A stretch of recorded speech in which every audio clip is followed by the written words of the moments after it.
Lizzie, how are you doing? I'm doing good, Nicholas. Can you please continue the episode 3? Okay.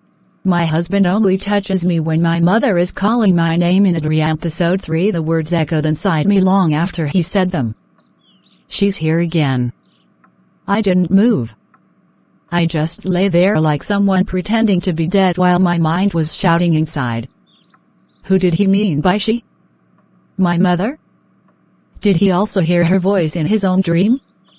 Or was it just something strange he was saying without knowing?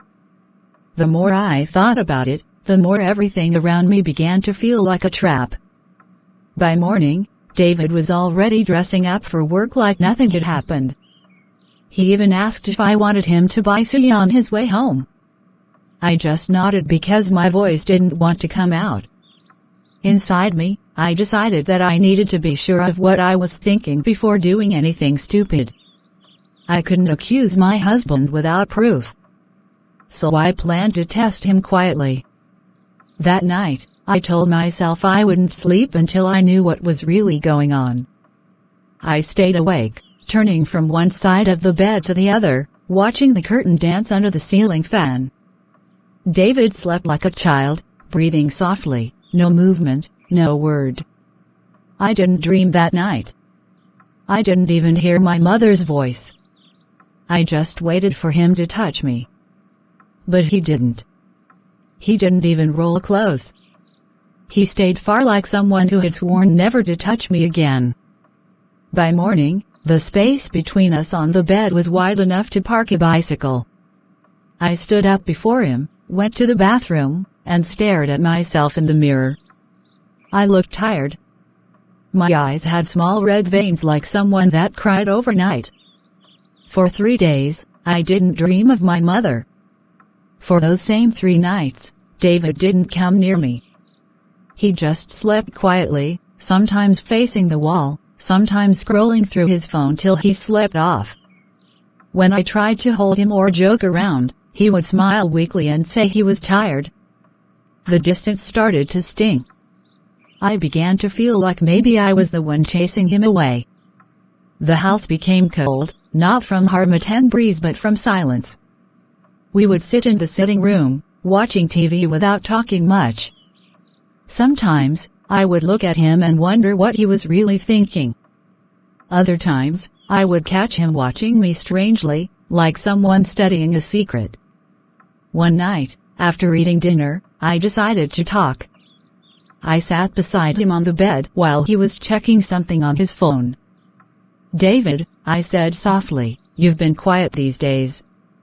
Are you angry with me?"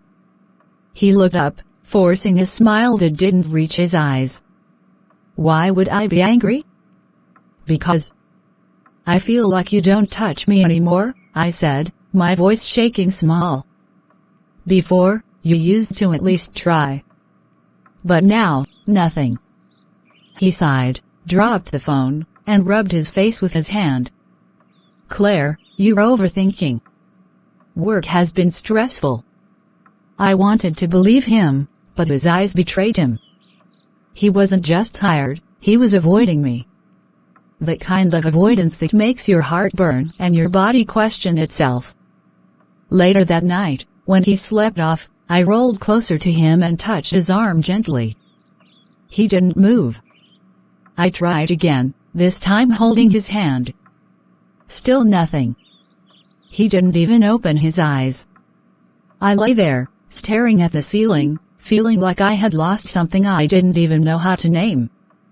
By the 5th night, my body and mind were no longer in agreement. I wanted answers, but I also wanted peace. I told myself that if my mother didn't call me that night, I would wake David up and force the truth out of him. But I didn't get the chance. Because that night, for the first time in weeks, I dreamt again.